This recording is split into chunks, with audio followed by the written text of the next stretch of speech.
ప్రోబోటు వచ్చింది మంచి కంటెంట్. నాగార్జున గారు బాగానే ప్రిపేర్ అయినట్టుగా ఉన్నారు. ఈసారి క్వశ్చన్స్ కానీ స్క్రిప్ట్ కానీ భలే ప్రిపేర్ చేసిస్తారు ఎవరిచ్చారు కానీ.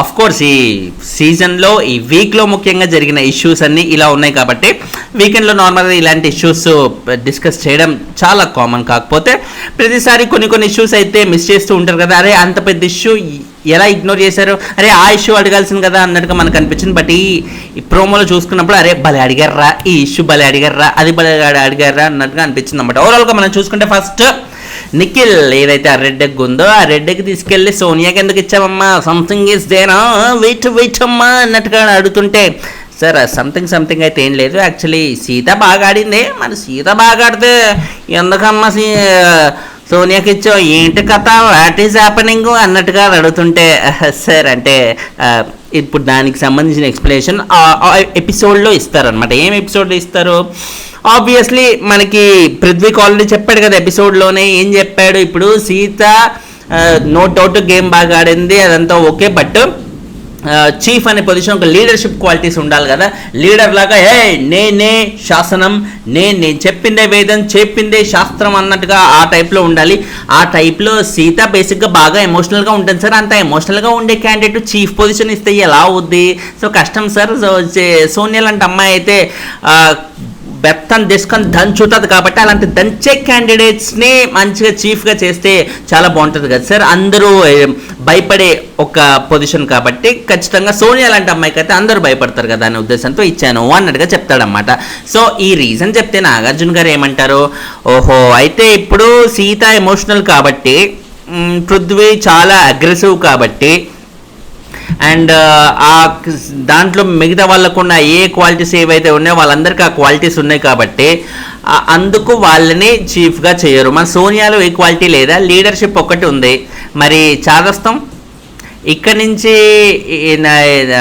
ఏది మనోడికి నువ్వు తినకు, కూర్చోకు, పడుకోకు, నిలబడుకో అన్నట్టు ప్రతిసారి ఇలా రూల్స్ పెడతా ఉంటే అవతలోళ్ళకి కలిగే చిరాకు సోనియా ఏదైతే చిరాకు తెప్పిస్తుంది, సోనియాకి డైరెక్ట్గా అంత ర్యాపో ఉన్న నిఖిల్కే చిరాకు వస్తుంది అన్నట్టుగా కలరింగ్ ఇచ్చాడు కదా నిన్నటి ఎపిసోడ్లో. అది నన్ను మాటికి చిన్న వాటికి నువ్వు సిగరెట్ తాగొద్దు, తినొద్దు, కూర్చోద్దు అని అంటదేంటా అన్నట్టుగా ఆయనకి దానివల్ల ఏమీ ఇబ్బంది కలగలేదు, ఏం కలగలేదు. కాకపోతే పుసుక్కున ఆయన మనోడు ఎలాగో సోనియాకి ఇచ్చేస్తాడని అందరికీ తెలుసు కాబట్టి వాళ్ళు ఎక్కడైతే నేను ఇప్పుడు సోనియాకి ఇచ్చేస్తే అందరూ మళ్ళీ నన్ను ఏమంటారు ఒక డూడు బసవన్ లాగా, జోకర్ లాగా చూస్తారు అనే ఉద్దేశంతో ముందు జాగ్రత్త చర్యలుగా అవన్నీ చేపట్టాడు అనమాట. అవన్నీ చేపడితే నమ్మేయడానికి అంత ఎర్రి కాలీఫ్లవర్లు అయితే ఎవరు ఉండరు కదా హౌస్లో. సో బేసిక్గా నిఖిల్ ముందు నుంచే సోనియాకి ఇద్దామనే ఉద్దేశంతో ఉన్నాడు కాబట్టి సోనియాకే ఇచ్చాడు. ఇందులో పెద్ద గెయిన్ లేదు. ఆయన సోనియాతో ఉన్న బాండింగ్ వల్లే ఇచ్చాడు తప్ప ఆమె ఏదో బీభత్సమైన పొడి చేస్తుంది, పిసికేస్తుంది అన్నట్టుగా ఏం కాదనమాట. బేసిక్గా ఇప్పుడు ఫర్ ఎగ్జాంపుల్ సోనియాతో బై ఛాన్స్ వరస్ట్ కేసులో ఆమెకి ఇవ్వలేదు అనుకోండి, అప్పుడు ఏమవుతుంది, సోనియా నిఖిల్ మధ్య బాండింగ్ అనేది తెగిపోయి సోనియా మళ్ళీ బయటికి వెళ్ళిపోయి నా ఫ్రెండ్షిప్ నుంచి ఇక మళ్ళీ మొదలు ఫస్ట్ గ్రాండ్ లాంచ్ ఎపిసోడ్ తర్వాత ఒక 2-3 డేస్ వరకు వీళ్ళిద్దరి మధ్య ఏ రచ్చ అయితే నడిచిందో అదే రచ్చ కంటిన్యూ అవుతుంది. ఆ రచ్చలో ఎక్కువ 99% నిఖిల్ ఓడిపోవడానికి ఛాన్సే ఉంది. ఎందుకంటే సోనియా అంత లాజికల్గా పాయింట్స్ తీసి అంత లాజికల్గా అవతలోళ్ళని ఇరుకున పెట్టగలిగే క్యాండిడేట్ ఉన్నాం. అంత బాగా కమ్యూనికేషన్ స్కిల్స్ ఉన్న క్యాండిడేట్ ఆమె లాజికల్ తీస్తుంటే అవతలోళ్ళు నోరు ఈమె దగ్గర తప్పున్నా కూడా అవతలోళ్ళ దగ్గర కరెక్ట్ ఉన్నా కూడా సోనియా లాజికల్ తీయడం మొదలు పెడితే అవతలోళ్ళు నోరు మూసుకోవడం తప్ప ఏమీ చేయలేరు. నిఖిల్ లాంటి వాళ్ళకి అంత ఓటింగ్ ఉన్న కంటెస్టెంటే మా సోనియాకి భయపడడం మొదలుపెట్టిండు. విష్ణుప్రియ అంత మంచి ఓటింగ్ ఉన్న కంటెస్టెంటే సోనియా నోరుకు భయపడుతుండ్రు. కాబట్టి ఆ భయంలో పుట్టిన ఒక అంశమే ఈ రెడ్ ఎగ్ ఇవ్వడం అనేది. అంతేగాని మళ్ళీ ఎక్కడ ఈమె రివర్స్ అవుతుంది, సపరేట్కి వెళ్తుంది అనే భయంలోంచి పుట్టింది కానీ మరొకటి అయితే కాదు. మరి ఇంత డీటెయిల్గా మనోడు నాగార్జున గారికి చెప్తారా లేకపోతే పాకిస్తాన్ అన్నట్టుగా ఎప్పటిలాగా అలాగే చెప్తాడు అనేది చూడాలన్నమాట. తర్వాత ప్రేరణ గురించి మీకు గుర్తుంటే ఆ రోజు వీడియో చూడండి, నిన్న రివ్యూలోనే చెప్పాను.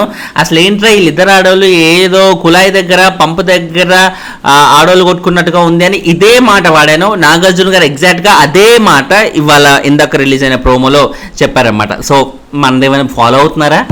అంత సీన్ లేరా, అది చూస్తే ఎవరికైనా అలాగే అనిపించింది అన్నట్టుగా కింద కమెంట్లు మీరు చేస్తారు. కాబట్టి మీరు చేసే ముందే నేనే చెప్తున్నాను సేఫ్టీకి ఇన్ని జాగ్రత్త చర్యలు.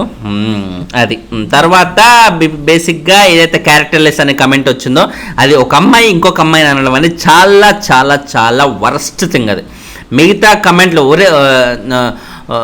ఒసే దొంగ ముఖందాన, ఒసే రాక్షస్ దాన, అది ఇది అన్నారు అనుకోండి, నో ప్రాబ్లం. బట్ క్యారెక్టర్లెస్కి వచ్చేసరికి ఒక క్యారెక్టర్ గురించి డిస్కషన్ వచ్చినప్పుడు అది కూడా ఒక అమ్మాయి వేరే అమ్మాయితో అంటుందంటే డెఫినెట్లీ అది చాలా పెద్ద మ్యాటర్ అవుతుంది.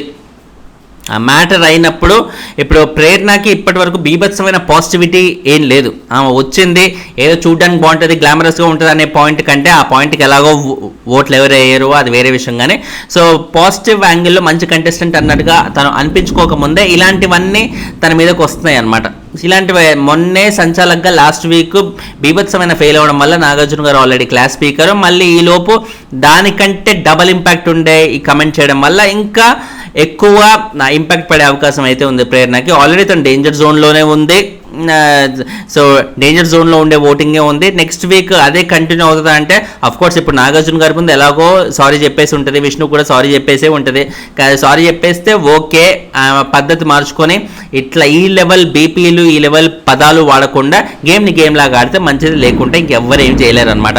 సో విష్ణుప్రియాని కూడా ఏమంటారు, నీకు పుణ్యస్త్రీ అన్నప్పుడు నేను నీకు చెప్పానమ్మా, అంతటితో నాగకుండా మళ్ళీ పతివ్రత, ఇప్పుడు పతివ్రత అని అంటున్నావు, ఇవి ఎలాంటి పదాలు ఇవి అన్నట్టుగా అక్కడ కూడా నాగార్జున గారు క్వశ్చన్ చేస్తున్నారు. ఇప్పుడు ఈమె ఏదో పెద్ద పుణ్యస్త్రీ అన్నట్టుగా అప్పుడు సోనియా అని అన్నది ఫస్ట్ వీక్లో అన్నప్పుడు అది చాలా పెద్ద ఇష్యూ అయిపోయింది. నాగార్జున గారు క్లియర్గా చెప్పారు. అంత పెద్ద నాగార్జున గారు ఒక ఫీడ్బ్యాక్ ఇస్తే ఎప్పుడైనా సరే వీకెండ్ ఎపిసోడ్స్లో హోస్ట్ ఇచ్చే ఫీడ్బ్యాక్ అనేది అది హోస్ట్ ఇవ్వడం కాదు, బిగ్ బాస్ ఇవ్వడం కాదు, డైరెక్ట్గా ఆడియన్స్లో ఉన్న కమెంట్స్, ఆడియన్స్లో ఉన్న కమెంట్స్ బిగ్ బాస్ వాళ్ళు స్క్రిప్ట్ రాసుకొని దాన్ని కంటెస్టెంట్స్కి చేర్చే ప్రయత్నమే వీకెండ్ ఎపిసోడ్స్లో నాగార్జున గారు చేసేది. ఆ ఫీడ్బ్యాక్ కరెక్ట్గా చేసుకొని ఇంప్లిమెంట్ చేయగలిగితే డెఫినెట్లీ కంటెస్టెంట్స్ చాలా ముందుకెళ్ళే అవకాశం ఉంటుంది షోలో. కానీ విష్ణుప్రియ 1% కూడా ఆ ఫీడ్బ్యాక్ తీసుకోకపోవడం వల్ల ఏదైతే ఫస్ట్ వీక్లో తన మైండ్ సెట్ అనేది ఉందో, ఏదైతే పక్కన వాళ్ళని ఒక మాట అనేసేయాలి, వాళ్ళ క్యారెక్టర్ బేస్డ్ మీద కమెంట్ చేయాలన్నట్టుగా ఆ ఇంటెన్షన్ ఏదైతే ఉందో, ఈసారి థర్డ్ వీక్లో కూడా విష్ణుప్రియ అదే కంటిన్యూ చేయడం అనేది it's a very mega disaster. విష్ణుప్రియకు ఒక ప్రీ ఎగ్జిస్టింగ్ ఓటింగ్ అనేది చాలా బాగా ఉంది. అది ఎలాంటి ఓటింగ్ అంటే ఒక్క నిఖిల్ తప్ప ఆ దరిదాపుల్లో కూడా ఇంకెవరు ఓటింగ్లో దగ్గరలో లేరన్నమాట. సో ఆ రేంజ్ ఓటింగ్. కానీ ఇలాంటి కమెంట్స్ వల్ల ఆ రేంజ్ ఓటింగ్ కూడా కంప్లీట్లీ ఆరెంజ్ లెవెల్ డిజాస్టర్ అయ్యే, ఆరెంజ్ సినిమా లెవెల్ డిజాస్టర్ అయ్యే అవకాశాలు అయితే ఉన్నాయి. ఫస్ట్ అది విష్ణుప్రియ తెలుసుకోవాలి, లేకుంటే చాలా కష్టం. తర్వాత దోశలో ఏదైతే ఉందో ప్రేరణ అండ్ విష్ణుప్రియ మధ్య జరిగిందో అందులో మణికంఠ ఇన్వాల్వ్ అయ్యి 1 అయ్యేది 10 అయినా నువ్వు వాళ్ళిద్దరి మధ్య ఇష్యూ సాల్వ్ చేయడానికి వెళ్ళావా, ఇంకా మంట కింద ఏసీ కింద పైన ఏసీ దాన్ని ఇంకా తందూరిలాగా చేద్దామని పోయినావా దోశని అన్నట్టుగా అయితే నాగార్జున గారు క్వశ్చన్ చేస్తున్నారు. అది కాదు సార్, ఇప్పుడు బేసిక్గా వాళ్ళిద్దరు కూడా మాటలు అనుకున్నారు కదా అది ఇది అన్నట్టుగా అయితే చెప్పబోతున్నాడు. బట్ ఏంటంటే ఎప్పుడైనా సరే ఇద్దరు ఇష్యూ ఉన్నప్పుడు, ఇద్దరు లొల్లి పెట్టుకున్నప్పుడు ఏ డీలింగ్స్ అయినా వాళ్ళిద్దరి మధ్య జరగాలి.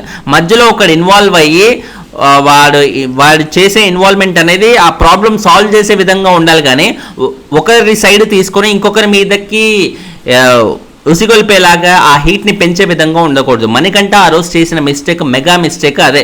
అఫ్కోర్స్ ఆయన మాట్లాడే మాటల్లో లాజికల్ ఉండొచ్చు, మరొకటి ఏదైనా ఉండొచ్చు, అది వేరే విషయం. కానీ ఇన్వాల్వ్మెంట్ వచ్చినప్పుడు సాల్వ్ చేయడానికి కావాలి, కానీ ఇలాంటి పనులు అయితే చేయకూడదు. అది చాలా పెద్ద తప్పు మనోడిది ఆ రోజు అయిపోయింది అనమాట. తర్వాత మణికంఠ నాగార్జున గారు అదే అంటున్నాను, నువ్వు ఒక తప్పు చేసి కనీసం సెల్ఫ్ రియలైజ్ అవ్వకుండా ఇంకా ఏదేదో మాట్లాడుతావు అన్నట్టుకైతే అంటున్నాను. ఎందుకంటే హోస్ట్ దగ్గర డెఫినెట్లీ నిజంగా వ్యాలిడ్ పాయింట్ ఉన్నప్పుడే అది మాట్లాడే విధంగా ఉండాలి. మరి అయినా సరే హోస్ట్కి అర్థం కాకుండా ఆయన అదే మాట్లాడుతుంటే నాగార్జున గారు ఓకే ఫైన్, ఆయన హోస్ట్ కదా అంటూ ఆ పొజిషన్కి రెస్పెక్ట్ ఇచ్చి కాముండాలి తప్ప ఆయన మీద వితండవాదం చేస్తూ ఆయన మీద రచ్చరచ్చ చేస్తూ వెళ్ళడానికి మణికంఠ గేమ్ శివాజీ రేంజ్ ఏమంటారో పాపులారిటీ లేదు, ఇంకోటి లేదు. శివాజీ లాస్ట్ సీజన్లో ఇలాగే చేశారు, నాగార్జున గారికి అగేన్స్ట్గా నాగార్జున గారు ఒక మాట అంటే శివాజీ గారు ఇమీడియట్గా దానికి కౌంటర్గా ఇంకో మాట అనడం, ఆర్గ్యుమెంట్ పెట్టుకోవడం ఇలాంటివి చాలా చేశారు. శివాజీ గారికి ఆయన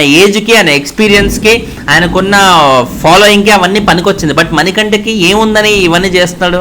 సో అవన్నీ చేయొద్దు, కామ్గా ఉండాలి అంతే. ఆయన వయసుకి, ఆయన అనుభవానికి జస్ట్ గౌరవం ఇచ్చి సైలెంట్గా ఉండాలి. ఆ పొజిషన్కి గౌరవం ఇచ్చి సైలెంట్గా ఉండాల్సిందే. అండ్ తర్వాత కన్ఫెషన్ రూమ్కి మనోడిని పిలిచేసి ఏదో వీడియో అయితే చూపెట్టారు. ఏం వీడియో అయి ఉంటుంది అది? ఫ్యామిలీకి సంబంధించిన వీడియోనా, లేకపోతే మొన్న రీసెంట్గా సోషల్ మీడియాలో ఏదైతే వైరల్ అయిపోయింది, నాకు హగ్ కావాలి అన్నట్టుగా సోనియాని అలా సైడ్కి తీసుకెళ్ళి అబ్బా కెమెరాస్ అన్ని చోట్ల ఉన్నాయేంటి అన్నట్టుగా అలా అనుకుంటూ సోనియాని హగ్ చేసుకోవడం. ఏంటి హగ్ చేసుకోవడం? ఇప్పుడు ఏదన్నా ఆమె ఏమన్నా అచీవ్ చేసినట్టు, లేకపోతే తన ఎఫెక్షన్ చూపించడానికో, అరే యు ఆర్ వెరీ గుడ్ రా అన్నట్టుగా ఇలా హగ్ చేసుకోవడం వేరే. నార్మల్గా అది నాకు హగ్ కావాలరా అంటూ అబ్బా కెమెరాస్ కూడా ఉన్నాయి ఏంటి అన్నట్టుగా అలా అంటూ అప్పుడు హగ్ చేసుకోవడం ఏంటి? అది ప్యూర్ వరస్ట్ బిహేవియర్ తప్ప, అది ప్యూర్ ఒక ఏమంటారు నీచమైన బిహేవియర్ తప్ప ఇంకోటి ఏమవుతుంది? అది ఒక పెళ్ళయ్యి ఒక పాప ఉండి బిగ్ బాస్లోకి వచ్చి నువ్వు ఏం చేస్తున్నావు బై, ఏం చేయాలి, ఏం చేస్తున్నావు? పెళ్ళైన అమ్మాయి, పెళ్ళైన ఉంది, ఒక కూతురు ఉంది, నువ్వు వచ్చిన పర్పస్ ఏంటి బిగ్ బాస్కి? ఆఖరి పోరాటం అన్నావు, Bigg Boss life and death అన్నావు, ఏం చేస్తున్నావు? హగ్గులా నువ్వు చేసేది బిగ్ బాస్లో. నాగార్జున గారు కూడా ఇదే ఇష్యూ అయ్యి ఉంటే మాత్రం చాలా స్ట్రాంగ్గా అడగాలి. ఎందుకంటే మనీలో నిజంగా ఫైర్ ఉంది, జీవితంలో ముందుకెళ్ళాలి, ఒక కెరియర్ ఏర్పరచుకోవాలి. బిగ్ బాసే నాకు అలాంటి ప్లాట్ఫామ్ అని అంత సీరియస్గా చెప్పి ఆ కమిట్మెంట్తో కూడా ఉన్న కంటెస్టెంట్. అలాంటి కంటెస్టెంట్ ఇప్పుడు ఇలాంటి ఇష్యూలో ఇరుక్కుంటే, ఆయన క్యారెక్టర్ మీద రిమార్క్ అనేది పడితే కోలుకోవడానికి చాలా టైం పడుతుంది. హోప్ నాగార్జున గారు సాల్వ్ చేసి ఒక దారిలో మణికంఠని పెడితే చాలా బెటర్, లేదంటే చాలా చాలా కష్టం అంట. ఓవరాల్గా అది ప్రోమో మీకేమనిపించింది కింద కమెంట్ అయితే చేయండి. ఛానల్ని సబ్స్క్రైబ్ చేయండి. లైకులు కొడుతూ అంటే వీడియోలు ఎక్కువ మంది కనిపిస్తాయి. దయచేసి లైకులు మిస్ చేయకండి. బాయ్.